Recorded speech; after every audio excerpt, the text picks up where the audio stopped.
Iniciemos la exposición de estos temas con lo que llaman el principio básico del conteo. Y para ello vamos a considerar dos conjuntos. Un conjunto A, que está compuesto por m elementos, o sea, A1 así hasta AM. Y un conjunto B, que por su lado está compuesto por n elementos del tipo B1 así hasta Bn. Técnicamente hablando, estoy tomando entonces dos conjuntos, uno que tiene cardinalidad m, que sería A por supuesto, y un conjunto B que tiene cardinalidad n. Y lo que necesito que visualicemos es que si yo tuviera que resolver una situación en la que voy a tomar una decisión en dos etapas, donde la primera etapa sería seleccionar un elemento de este conjunto, ¿no? El conjunto A, y en la segunda etapa fuese seleccionar un elemento de este conjunto. En el fondo, lo que estoy haciendo es creando pares, esencialmente pares ordenados, veámoslo así, con elementos de estos dos conjuntos. Y la pregunta a responder sería de cuántas formas, ¿no?, es posible crear esos pares, seleccionando primero un elemento del conjunto A y en una segunda digamos un segundo elemento del conjunto B, ¿no? Pero esto es algo que, de hecho, desde el capítulo 1 que habíamos tratado los temas de conjunto, en el fondo todo el mundo reconoce que lo que estoy creando aquí es el producto cartesiano de A con B, ¿no? Y que la pregunta es más que trivial y que estoy seguro que todos se la han respondido, ¿no? Entonces, felicidades, usted acaba de demostrar el principio básico del conteo o el principio de multiplicación, que finalmente lo que dice es que si yo tengo un esquema de este estilo, basta que yo contabilice todos los posibles pares que puedo tomar, donde la primera posición es un elemento del conjunto A, veanlo así, ¿no? Y la segunda posición es un elemento del conjunto B. Y si yo contabilizo ahora todos los posibles pares, claro que esto tendría que ser del tipo m por n, ¿no?, que serían todas las formas en que yo pudiera finalmente hacer mi selección o tomar mis decisiones, si lo quiere verbalizar de esa manera. Bueno,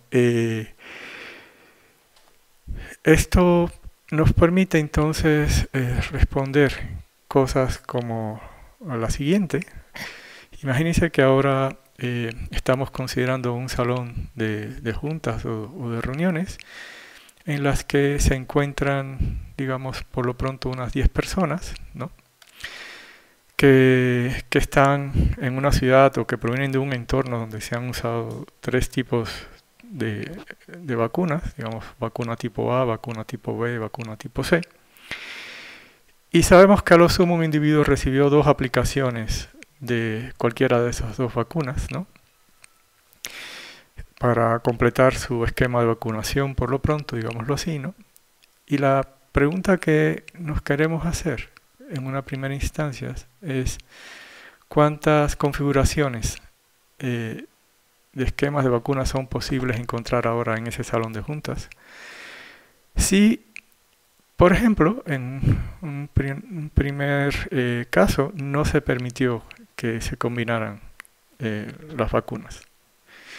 Obviamente las cosas deberían cambiar si se permite que se combinen vacunas y por lo pronto digamos que el orden en que esas vacunas fueron combinadas fuera irrelevante. O sea, que diera lo mismo que yo combinara A con B que B con A, ¿no? Primero A, después B o B primero y A después, ¿no? O sea, supongamos.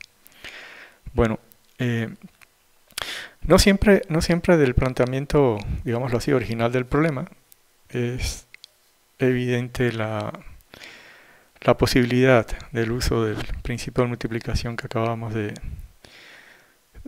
introducir, pero con un poco de entrenamiento se llega a tener la habilidad de reformular este tipo de preguntas de cuántas configuraciones o cuántas formas, ¿no? A otra del tipo de cuántas etapas y cuántas alternativas tengo en cada etapa a la hora de, digamos, de seleccionar, ¿no? En cada etapa una opción para complementar el conteo que estoy considerando.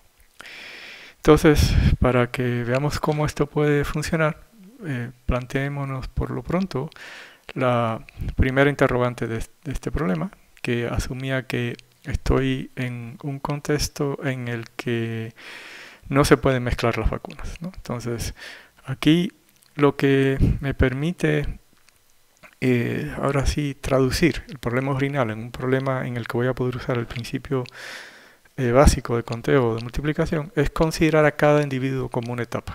O sea, es como si cada individuo me obligara a mí a tomar una decisión o a seleccionar algo dentro de un conjunto. Y lo que voy a hacer es precisamente asociar a cada individuo, ¿no?, el conjunto de los 7 arreglos posibles que hay de esquemas de vacunación en el cual él puede estar inmerso, ¿no? O sea, por ejemplo, esto sería una decisión peligrosa, pero el individuo pudo haber decidido no ser vacunado, ¿no? Entonces tendríamos un 0, o sea, no tiene ningún tipo de vacunas, ¿no? O hasta el momento tiene un solo tipo, una sola vacuna puesta del tipo A, o una sola vacuna del tipo B, ¿no?, o una sola vacuna del tipo C. O ya tiene un esquema completo, por ejemplo, o sea, 2 vacunas del tipo A o del tipo B o del tipo C, ¿no? O sea, serían los 7 casos, llamémoslo así, posibles que yo puedo asociar ahora a cada individuo, ¿no? Y ahora lo que hay que ver es que cada uno de los individuos, ¿no?, me permitiría a mí entonces ahora sí, cada esquema o cada arreglo de vacunación que un individuo tiene, lo puedo asociar con cada uno de los esquemas de vacunación que tuviera, por ejemplo, un segundo individuo. Entonces, esencialmente, gracias a ese llamado principio básico o principio de multiplicación, en caso que, por ejemplo, yo tuviera apenas 2 individuos en el salón de juntas, ¿no?, yo tendría 7 opciones para el primer individuo y 7 opciones para el segundo, siendo irrelevante obviamente quién estoy llamando primero y quién estoy llamando segundo individuo, ¿de acuerdo? Bueno, algo que no dijimos en el ejemplo anterior, pero creo que queda evidente, por ejemplo, en este caso, es que ese mismo esquema lo puedo extender a cuando tengo 3 etapas, ¿no? O sea, en este caso, cada una de estas 49 configuraciones que yo tengo para 2 individuos, ¿no?, la podría asociar, ¿no?, ahora con una de las 7 arreglos posibles que tiene el tercer individuo, ¿no?, para tener entonces el número de configuraciones posibles si en este caso el salón de junta, por ejemplo, tuviera 3 individuos, ¿no?, y así sucesivamente, ¿no? O sea, no hay que hacer esto una ciencia porque no es nada complejo. Yo tendría 7 por 7 para el segundo individuo, por 7 para el tercero, y así sucesivamente, ¿no?, hasta llegar a mi 10º individuo, ¿no? Entonces tendría finalmente 7 a la 10 configuraciones posibles de esquemas de vacunación si lo que tengo son precisamente 10 individuos en el salón de junta. Y digamos, para aquellos que son amantes de los números grandes, eso da exactamente esta cantidad, que es algo superior a 282 millones de configuraciones posibles, ¿no?, de 10 individuos en un salón de juntas donde ellos están en un ambiente donde se han usado 3 vacunas que no podemos combinar, ¿no?, y que todas las posibilidades están a disposición de cada individuo, ¿no?, desde no vacunarse, tener una sola vacuna, o tener dos vacunas, pero de cada tipo sin combinar, ¿de acuerdo? Bueno, Ahora bien, si consideráramos la segunda, digamos, la segunda pregunta, y es que si no hay un, digamos, digamos, si se permiten, ahora sí, combinar las vacunas del mismo tipo, bueno, se permite combinar vacunas y el orden no es relevante, o sea que da lo mismo que el individuo use primero la vacuna A y después la vacuna B o viceversa, ¿no? Entonces ahora lo que hay que visualizar es que el número de, eh, digamos, de esquemas de vacunación que tenemos para cada individuo, ¿no? Crece de ser 7 como teníamos hace un rato, ¿no? A ser 10, porque yo tendría ahora que sumar a las que ya tenía las combinaciones, digamos, de A con B, que ahorita en este caso serían las mismas que B con A, las que son del tipo A con C, que serían las mismas del tipo de C con A, y las que son del tipo B con C, que serían las mismas que si fuera de C con B, ¿no?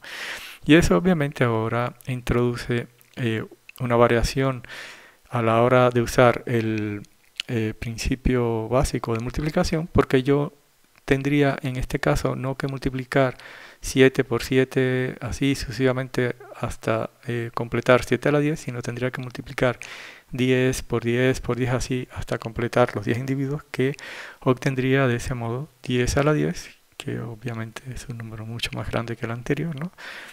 Es del tipo de 10.000 millones, ¿de acuerdo? Bueno, hay un pequeño reto para el que quiera. ¿Qué número emergería si yo eh, le presto atención al orden? Veanlo así. O sea, en el caso en que ya el orden deje de ser irrelevante y yo le preste atención al orden, ¿no? Entonces, ¿qué número tendría que emerger? Es simple, pero piensen en ello. Bueno, algo que muy probablemente haya sido una pregunta que ha emergido en la discusión del capítulo 1 y que muy probablemente nadie se haya atrevido a hacer, y obviamente en aquel momento no teníamos las herramientas para responderlas, es lo concerniente a que si tengo un conjunto por lo pronto finito, ciertamente en el capítulo 1 no hicimos mucho hincapié en que fuera un conjunto finito, ahorita sí, pero para esta primera parte es innecesario hablar del conjunto finito. Y habíamos considerado, ¿no?, precisamente a la clase o la familia, ¿no?, de todos los posibles subconjuntos de este conjunto, llamémoslo así, base o universo, o pueden pensar en elemento seguro, porque ya esa es la notación que hacemos para omega, ¿no? Y habíamos denotado exactamente a esa clase o a esa familia con el símbolo de 2 al omega, ¿no? Y la llamamos la clase o la familia potencia de omega, o la sigma álgebra potencia. Bueno, lo que en aquel momento no respondimos, y ahorita sí podemos hacer, es si este conjunto omega, por ejemplo, es un conjunto finito y tiene n elementos, digamos omega 1, omega 2, así hasta omega n, la pregunta sería cuál es la cardinalidad, ¿no?, o cuántos elementos contiene esa clase o esa familia. O dicho de otro modo, quizás más directo ahorita con el problema que estamos considerando, es cuántos subconjuntos yo puedo ciertamente tomar de este conjunto omega, ¿no?, que tiene en estos momentos n elementos. Y vayámoslo así, para poder adecuar este problema a una situación donde yo pueda aplicar el principio básico, ¿no?, tengo que traducirlo en una situación en el cual yo tengo etapas en las cuales tengo que tomar una decisión, por ejemplo. Y para poder hacer uso de ese principio, lo que tendríamos entonces que visualizar ahora es que a cada subconjunto, ¿no?, que yo tome del conjunto omega, ¿no?, yo le puedo hacer corresponder ahora un vector de dimensión n, el cual, veámoslo así, va a ser un vector que solo va a estar compuesto en sus componentes por dos números, por el 1 o por el 0. Y en el fondo lo que voy a usar es una especie de código. Entonces yo al conjunto A, por ejemplo, le haría corresponder este vector aquí de dimensión n, ¿no? Donde cada una de sus posiciones contiene elementos 1 y 0. En caso que, por ejemplo, el conjunto A o el subconjunto A contenga al elemento omega 1, entonces en la primera posición voy a colocar un 1, indicando, ¿no?, que el primer elemento de este omega, ¿no?, omega 1, forma parte del subconjunto A. En caso que, por ejemplo, yo ponga un 0, ¿no?, lo que estoy indicando es que en el conjunto A no está contenido el elemento de omega grandote o omega chico sub 2, veanlo así, ¿no? Si el omega 3 tampoco forma parte del subconjunto A, obviamente voy en la tercera posición ahora, ¿no?, incluir un 0, ¿no?, y así sucesivamente, ¿no?, voy considerando cada uno de los elementos omega y reflejando con 1 si el elemento está y con un 0 si no está, hipotéticamente, ¿no? En este conjunto, por ejemplo, si hay un 1 al final del vector, significa que el elemento omega n forma parte del subconjunto subconjunto A. Bueno, entonces esta situación es una en la que yo puedo entonces usar el principio básico o el principio de multiplicación, ¿no? Porque entonces yo tendría n etapas, ¿no? O sea, veanlo así, una decisión 1, decisión 2, decisión 3, hasta una decisión n. Dicho en estos términos, tengo que colocar en la primera posición un elemento x1, ¿no?, el cual tengo que seleccionar, ¿no?, ahora dentro de un conjunto que contiene dos elementos 0 y 1, ¿no?, tengo que seleccionar un segundo elemento de un conjunto que solo puede tomar valores 0 y 1, y así sucesivamente hasta la enésima etapa, en la cual tendría yo que seleccionar o tomar la decisión, si lo quieren ver así, de dos posibles elementos 0 o 1. Entonces, usando ahora el principio básico, ¿no?, cada una de estas dos decisiones o cada una de estas dos elementos que yo puedo colocar, ¿no?, en esta primera posición, ¿no?, la podría asociar con cada una de las dos posiciones que puedo, cada uno de los dos elementos que puedo ubicar en la segunda posición, ¿no? Entonces, en total, si, por ejemplo, hipotéticamente hablando, n fuera igual a 2, si yo tuviera un conjunto omega que solo tiene dos elementos, ¿no?, yo tendría entonces dos decisiones que tomar para la primera posición de este vector, dos decisiones que tomar para la segunda posición de este vector, tendría 2 por 2, o sea, 2 al cuadrado, 4 configuraciones posibles. Dicho de otro modo, en el contexto de este problema, tendría 4 posibles subconjuntos que podría conformar en ese caso. Ahora, si en vez de ser 4 fuera 3, insisto, el principio lo puedo extender tantas veces como yo necesite hasta n, ¿no? Entonces, en este caso, tuviera que cada una de las 4 configuraciones que yo puedo obtener al tomar las dos primeras decisiones, la puedo asociar a una de las dos posiciones que puedo tomar en la tercera posición, ¿no?, para tener entonces en total, bueno, 4 de aquí con 2 de aquí, o dicho de otro modo, 2 al cubo, configuraciones posibles si n fuera 3, ¿no? Y yo estuviera considerando ahora un conjunto omega que tuviera apenas tres elementos, ¿no? Bueno, ese principio lo puedo extender así sucesivamente, ¿no?, hasta completar todas mis decisiones, ¿no?, hasta n, ¿no? Entonces el principio lo que me dice es que yo voy a tener al final del día 2 por 2 por 2, así sucesivamente hasta 2 n veces, o sea, 2 a la n configuraciones posibles. En el contexto de este problema sería entonces de posibles subconjuntos, ¿no?, que puedo seleccionar o considerar, ¿no?, de un conjunto que tiene n elementos, ¿no? Y esta relación de que yo tengo 2 a la n formas distintas de seleccionar subconjuntos de un conjunto que tiene n elementos es lo que justifica, ¿no?, por un lado ahora sí, la notación que hacemos para denotar a la clase de todos los posibles subconjuntos y denotarla precisamente del tipo 2 al omega, ¿no?, indicando que la cantidad de elementos que tengo sería exactamente del tipo 2 elevado a la cardinalidad de omega, ¿no?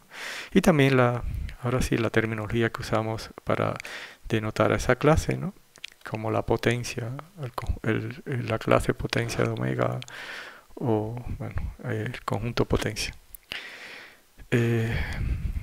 Bueno, quizás no por obvio dejarlo decir, ¿no? O sea, es importante que visualicemos a qué subconjunto, ¿no?, yo le hago, a qué subconjunto yo le hago responder al vector, ¿no?, que tiene precisamente puros ceros en todas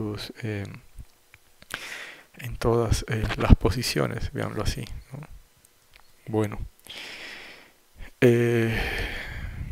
quizás también como un pequeño reto, el cual es simple, pero que vean que esta no es la única manera en que yo puedo convencerme de esta relación, y que ustedes bien a bien lo podrían también hacer usando inducción y convencerse que 2 a la n es la cantidad de subconjuntos que puedo obtener a la hora de considerar un conjunto que tiene n elementos en total.